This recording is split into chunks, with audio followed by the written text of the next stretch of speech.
Hello all. So நாம் போன வீடியோவில் இன்ஜினியரிங் கிராஃபிக்ஸ் உடைய ஃபர்ஸ்ட் யூனிட்டுடைய இன்ட்ரடக்ஷன் கிளாஸ் பார்த்தோம். ஓகேங்களா? ஸோ ரொம்ப அதாவது அந்த கோனிக் கர்வ்ஸ்னால் என்ன, ஸோ எலிப்ஸ், பேரபோலா, ஹைப்பர்போலா அதோடைய இந்த டெஃபினேஷன்ஸ் எல்லாம் பார்த்துருப்போம். உங்களுக்கு புரிஞ்சிருக்குன்னு நினைக்கிறேன். ஓகே, அந்த வீடியோ பார்க்காதவங்க அந்த வீடியோவை பார்த்துட்டு இந்த வீடியோ பாருங்கள். சரிங்களா? ஓகே, அடுத்து இப்போ நெக்ஸ்ட் என்ன பண்ண போகிறோம் அப்படின்னா, இப்போ நம்ம 3 கர்வ்ஸ் பார்த்துட்டோம். ஒன்று எலிப்ஸ், பேரபோலா, ஹைப்பர்போலா 3 பார்த்துட்டோம். இப்போ 3த்துக்குமான வித்தியாசம் என்ன, அப்புறம் இது ட்ராயிங் ப்ரொசீஜர் என்ன, அதான் இந்த வீடியோவில் பார்க்க போகிறோம். ஓகேங்களா? ஓகே, அதாவது கொஷினில் நமக்கு எசென்ட்ரிசிட்டின்னு வேல்யூ கொடுப்பாங்க. எசென்ட்ரிசிட்டி இ அப்படின்னு கொடுப்பாங்க. ஸோ இந்த வேல்யூ, எசென்ட்ரிசிட்டியோட வேல்யூ நமக்கு லெஸ் தேன் 1. ஓகேவா? இ 1 விட கம்மியாக 0.9, 0.8, 0.5 அந்த மாதிரி 1 விட சின்ன வேல்யூவாக இருந்ததுன்னா நம்ம வரைய போகிற ட்ராயிங் எலிப்ஸ்னு அர்த்தம். ஓகேவா? Suppose e is equal to 1, ஈயோட வேல்யூ 1 அப்படின்னு கொடுக்குறாங்க அப்படின்னா நம்ம வரைய போகிற ட்ராயிங் பேரபோலா அப்படின்னு அர்த்தம்.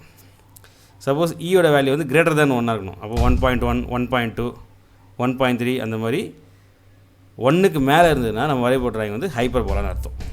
ஓகே, சரி. அடுத்து நாம் ஸோ இந்த எலிப்ஸ், பேரபோலா, ஹைப்பர்போலா வரைய முன்னாடி சில விஷயங்கள் நமக்கு தெரிஞ்சுக்கணும். அதை பார்த்துடலாம். ஓகேங்களா? ஃபஸ்ட் நம்ம எப்போவுமே ட்ராயிங் ப்ரொசீஜர் என்ன பண்ணுவோம், ஃபஸ்ட்டு இந்த மாதிரி வெர்டிகலாக ஒரு லைன் ஒன்று வரையும். ஓகேங்களா? நீங்கள் அதாவது ட்ராயிங் ப்ரொசீஜர் இந்த 3த்துக்குமே எலிப்ஸ், பேரபோலா, ஹைப்பர்போலா 3த்துக்கும் சேம் ப்ரொசீஜர் தான். சரிங்களா? ஸோ இந்த மாதிரி வெர்டிகலாக ஒரு லைன் போடுவோம். அந்த வெர்டிகல் லைன் இருக்கு இல்லையா, அதோட பேர் தான் டைரக்ட்ரிக்ஸ்னு சொல்லுவாங்க. ஸோ இந்த வெர்டிகலாக ஒரு லைன் ஃபஸ்ட்டு வரைவோம்.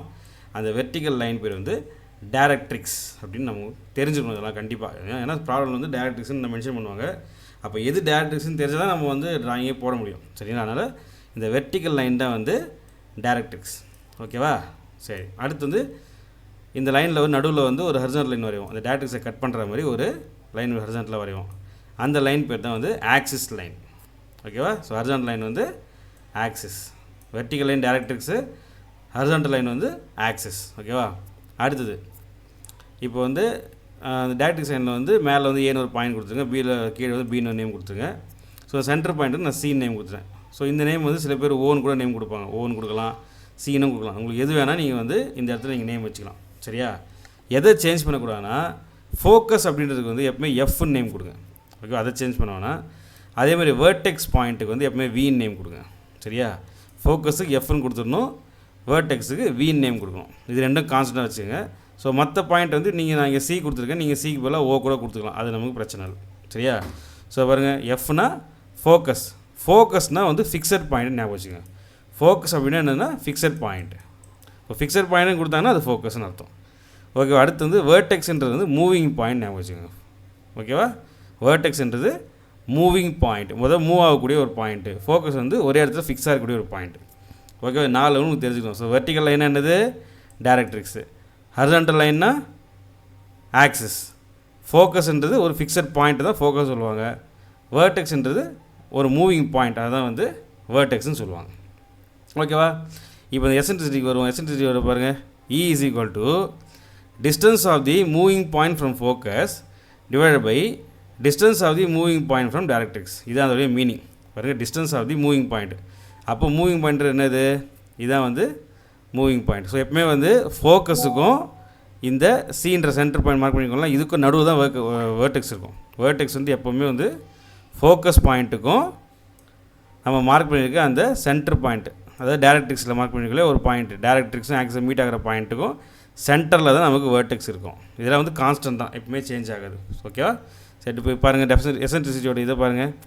Distance of the moving point from focus. So ஃபோக்கஸ்லேருந்து இந்த மூவிங் பாயிண்ட் வேர்டெக்ஸ் தான் மூவிங் பாயிண்ட் சொன்னேன். ஸோ அதுக்கும் இதுக்கும் நடுவில் இருக்க இந்த டிஸ்டன்ஸ், இதுதான் மேலே வர வேண்டிய டிஸ்டன்ஸ், மேலே வர வேண்டிய வேல்யூ. அதுதான் என்னது, இது என்னது, விஎஃப்னு போடலாம், எஃப்வினும் போடலாம். அப்போ அதான் விஎஃப்னு போட்டிருக்கேன். இ இஸ் ஈக்குவல் டு விஎஃப். இது எப்பவுமே கான்ஸ்டன்ட் தான். அதனால தான் இந்த ஏன்னா வேர்டெக்ஸ் வி நேம் கொடுக்க போகிறீங்க, எஃப் ஃபோக்கஸ் எஃப் நேம் கொடுக்க போகிறீங்க. ஸோ விஎஃப்ன்ட்டு கான்ஸ்டாக வச்சுக்கோங்க. ஓகேவா? விஎஃப். அடுத்து பாருங்கள், distance of the moving point from the directrix. Directrix என்ன சொன்னேன், இந்த வெர்டிகல் லைன் தான் டைரக்ட்ரிக்ஸ்னு நான் சொன்னேன்.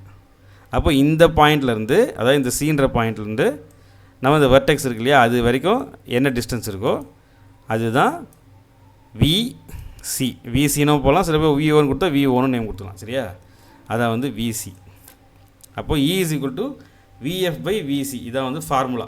சரியா? VFன்றது distance of the moving point from focus. So focus வந்து வெர்டெக்ஸ் வர டிஸ்டன்ஸு, அதுதான் வந்து விஎஃப். இது வந்து distance of the moving point from directrix, டேரக்ட்ரிக்ஸ்லேருந்து வேர்டெக்ஸுக்கு மூவிங் பாயிண்ட்னா அது வேர்டெக்ஸ் தான். ஸோ அதுக்குள்ள டிஸ்டன்ஸ் தான் வந்து விசி. ஸோ ஃபார்முலா வந்து விஎஃப் பை விசி, இது உங்களுக்கு தெரிஞ்சுக்கணும். எசன்ட்ரிசிட்டியோட ஃபார்முலா வந்து விஎஃப் பை விசி. ஓகேவா? இந்த சிக்கு பதிலாக வந்து வேறு ஏதாவது நீங்கள் நேம் கொடுத்துக்கலாம், விஓன்னு கூட கொடுத்துக்கலாம், அது நமக்கு பிரச்சனை இல்லை. ஓகேவா? சரி. ஸோ நாம் வந்து e is equal to V F by V C அப்படின்றத நம்ம வந்து பார்த்துட்டோம். சரியா? ஓகே. ஸோ இப்போ வந்து இ வேல்யூ வந்து லெஸ் தேன் 1 அந்த எலிப்ஸு, ஈக்குவல் டு 1 அந்த பேரபோலா, கிரேட்டர் தேன் 1 அந்த ஹைப்பர்போலா. இது நம்ம ஆல்ரெடி பார்த்தோம். சரிங்களா? இப்போ கொஷினில் எப்படி கொடுப்பாங்க அப்படின்னா, இப்போ வந்து த எசன்ட்ரிசிட்டி ஈஸ் இல்லைனா இ இஸ் இ ஈக்குவல் டுன்னு சொல்லி இப்போ 2/3 அப்படின்னு கொடுக்கலாம். இப்போ 2/3ன்னு கொடுக்கலாம், இல்லை வந்து 3/4 அப்படின்னு கொடுக்கலாம். ஓகேவா? இல்லை வந்து 1/2 இல்லை 1/3 இல்லை வந்து 75% கொடுக்கலாம், இல்லை வந்து 25%ன்னு கொடுக்கலாம். ஸோ இந்த மாதிரிலாம் கொடுத்தாங்க அப்படின்னா நம்ம வரைய போகிறது வந்து எலிப்ஸ் தான். எப்படி இப்போ பாருங்கள், 2/3ன்னு இருக்கா, 2/3 டிவைட் பண்ண என்ன வரும் நமக்கு? கண்டிப்பாக வந்து நமக்கு வந்து 3 2 0.6 சம்திங் நமக்கு வரும். 0.6 தான் நமக்கு ஆன்சர் கிடைக்கும் கண்டிப்பாக. ஸோ கண்டிப்பாக வந்து லெஸ் தேன் 1 தான். ஸோ இது நான் இந்த 2/3 3/4 1/2 1/3 இதெல்லாம் டிவைட் பண்ணால் நமக்கு வந்து கண்டிப்பாக லெஸ் தேன் 1 தான் வேல்யூ கிடைக்கும். ஸோ லெஸ் தேன் 1னா நம்ம எலிப்ஸ் தான் ட்ரா பண்ண போகிறோம். இப்போ 75% கொடுத்தோம். 75% என்னது? 75 டிவைடட் பை 100ன்னு அர்த்தம் தானே? Percentage divide by 100. ஸோ இது நம்ம கட் பண்ணோன்னா 3/4ன்னு வரும். கரெக்டாக? 3/4. ஸோ 3/4னா 25 50 75 100. ஆமாம், 3/4 தான். ஸோ 3/4ன்றது நமக்கு வந்து டிவைட் பண்ணால் நமக்கு லெஸ் தேன் 1 தான் வரும். அப்போ வந்து நமக்கு இ வேல்யூ வந்து எசன்ட்ரிசிட்டி லெஸ் தேன் 1னா அப்போ எலிப்ஸ் தான் வரையணும். கரெக்டாக? இப்போ 25%னா 25/100, அது வந்து 1/4ன்னு வரும், அதுவும் லெஸ் தேன் 1 தான். கரெக்டாக? ஸோ இந்த மாதிரி பர்சன்டேஜில் கொடுத்தாலும் நம்ம அதுக்கு அதை வந்து மாற்றிக்கணும். சரியா? இந்த மாதிரி எலிப்ஸுக்கு வேல்யூ கொடுக்கலாம். ஓகேவா? ஓகே. அடுத்து வந்து பேரபோலாக்கு சொல்கிறேன், ஒரு நிமிஷம் கிளியர் பண்ணிக்கிறேன். ஓகே. இப்போ பேரபோலாக்கு என்ன இருக்குது? இ இஸ் ஈக்குவல் டு 1 அப்படின்னு இருக்கா, கொஷின்லேயே வந்து மென்ஷன் பண்ணுவாங்க. Eccentricity is equal to E is equal to 1 அப்படின்னு சொல்லி மென்ஷன் பண்ணுவாங்க. ஓகேவா? இல்லைனா வந்து இ இஸ் ஈக்குவல் டு 2/2 அப்படின்னு சொல்லலாம். 2/2 இல்லை 3/3 அந்த மாதிரி. ஸோ 2/2 நம்ம கட் பண்ணால் நமக்கு என்ன கிடைக்கும்? 1 தானே கிடைக்கும். ஸோ வந்து அப்போ பேரபோலா தான். இல்லைனா வேறு என்ன பண்ணுவாங்கன்னா, எசன்ட்ரிசிட்டி வேல்யூவே மென்ஷன் பண்ணவே மாட்டாங்க. எசன்ட்ரிசிட்டியை பற்றி எதுவுமே பேசியிருக்க மாட்டாங்க. ஸோ எசன்ட்ரிசிட்டின்ற விஷயத்தை பற்றி எதுவுமே மென்ஷன் பண்ணல அப்படின்னா அது மோஸ்ட்லி வந்து பேரபோலாவாக தான் இருக்கும். சரியா? இப்போ எசன்ட்ரிசிட்டி வந்து அதோட வேல்யூவே கொடுத்துருக்க மாட்டாங்க. கொடுக்கல அப்படின்னா அது வந்து பேரபோலாவாக தான் இருக்கும். சரியா? ஸோ இந்த மாதிரி கண்டிஷன் நமக்கு வந்து கொஷினில் கொடுத்துருப்பாங்க. அடுத்து வந்து ஹைப்பர்போலா. ஹைப்பர்போலாவுக்கு கிரேட்டர் தேன் 1ன்னு சொன்னேன். ஸோ கிரேட்டர் தேன் 1 அப்படின்னா இப்போ வந்து இப்போ 3/2 அப்படின்னு இருக்கும். ஓகேவா? அடுத்து வந்து 4/3. ஸோ இதெல்லாம் டிவைட் பண்ணால் இப்போ 2/3 டிவைட் பண்ணால் 1.5 நமக்கு கிடைக்கும். ஸோ கிரேட்டர் தேன் 1 தான் நமக்கு இருக்குது. அப்போ வந்து ஹைப்பர்போலா தான். புரியுதா இப்போ உங்களுக்கு? சரி, ஓகே. ஸோ இந்த மாதிரி நமக்கு வேல்யூஸ் வந்துச்சுன்னா நம்ம வந்து இந்த மாதிரி நம்ம என்ன ட்ரா பண்ண போகிறோம்ட்டு இதை நம்ம டிவைட் பண்ணி கண்டுபிடிச்சிக்கலாம். இது ஒன்று. அடுத்து வந்து இப்போ பாருங்கள், எலிப்ஸுக்கு வந்து இப்போ 2/3ன்னு இருக்குன்னு வச்சுக்கோங்களேன். எலிப்ஸுக்கு 2/3ன்னு இருக்குது. இப்போ ஹைப்பர்போலாக்கு வந்து 3/2ன்னு இருக்குது. ஓகே. இப்போ நமக்கு எலிப்ஸுக்கு 2/3ன்னு இருக்கா, நாங்கள் எழுதிக்கிறேன் 2/3ன்னு எழுதிக்கிறேன். அப்போ 2க்கு என்ன இருக்குது? 2ன்றது இப்போ வந்து எது நியூமரேட்டரில் இருக்குது? மேலே இருக்குது, விஎஃப் தான் இருக்குது. ஸோ விஎஃப் வந்து மொத்தம் வந்து 2 பார்ட்ஸ். சரியா? டினாமினேட்டர் என்ன இருக்குது? விசி இருக்குது. விசின்றது 3 பார்ட்ஸ். ஸோ பார்ட்ஸ் வந்து பாகங்கள். ஸோ மேலே விஎஃப் வந்து 2 பாகமாக கொடுத்துருக்க டோட்டல் டிஸ்டன்ஸில் வந்து விஎஃப் வந்து 2 பாகம், விசி வந்து 3 பாகம்னு அர்த்தம். ஓகேவா? இப்போ இதான் வந்து டோட்டல் டிஸ்டன்ஸ் இருக்குது. இந்த ஃபோக்கஸ் பாயிண்ட் வந்து டேரக்ட்ரிக்ஸ் வந்து 50 mm வச்சுக்கோங்க. மொத்தம் வந்து 50 mm. ஓகேவா? மொத்தம் வந்து 50 mm இருக்குது. இப்போ மொத்தம் எத்தனை பார்ட்ஸு? 2 + 3 ஆட் பண்ணால் மொத்தம் 5 பார்ட்ஸு. அப்போது 5 பார்ட்ஸுன்றது 50 mm. 5 பார்ட்ஸ் 50 mmனா 1 பார்ட் எவ்வளோ? 10 mm. கரெக்டாக?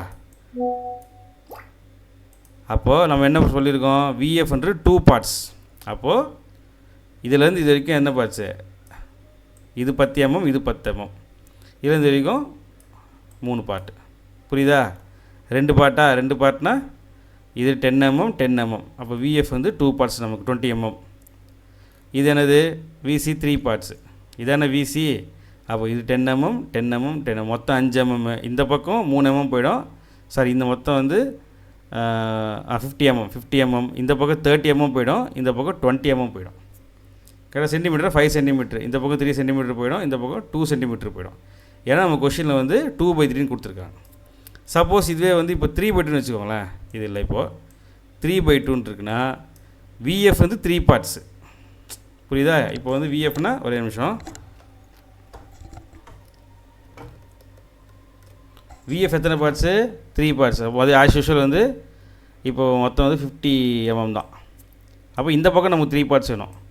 புரியுதா? அப்போ இந்த பக்கம் 30 mm, இந்த பக்கம் 2 பார்ட்ஸ் 20 mm. புரியுதா?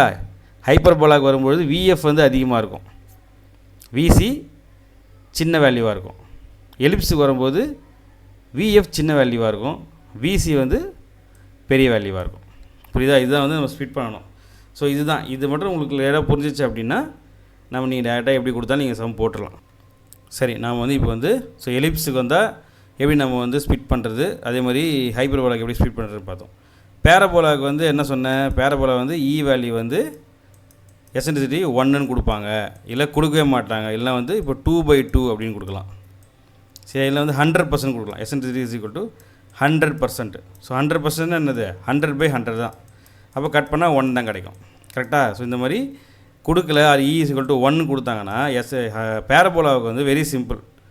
எவ்வளோ அதாவது இந்த டேரக்ட்ரிஸ்லேருந்து ஃபோக்கஸ் டிஸ்டன்ஸ் இருக்குமா, அந்த டிஸ்டன்ஸில் பாதி அவ்வளோதான். இப்போ 50 mmனா 50 mmல பாதி எவ்வளோ 25. அப்போ 25 mmல வந்து வெர்டெக்ஸ் பாயிண்ட்டை மார்க் வேணும். இந்த பக்கம் 25 mm, இந்த பக்கம் 25 mm.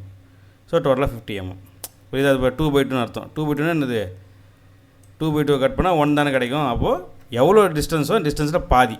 ஸோ எலிப்ஸுக்கு வரும்பொழுது ஸோ விஎஃப் எத்தனை பார்ட்ஸ் இருக்குது, விசி எத்தனை பார்ட்ஸ் இருக்குன்னு பார்த்துக்கணும். ஸோ இந்த பார்ட்ஸ் பேஸ் பண்ணி பிரிச்சுக்கணும். எலிப்ஸுக்கும் ஹைப்பர்போலாக்கும்.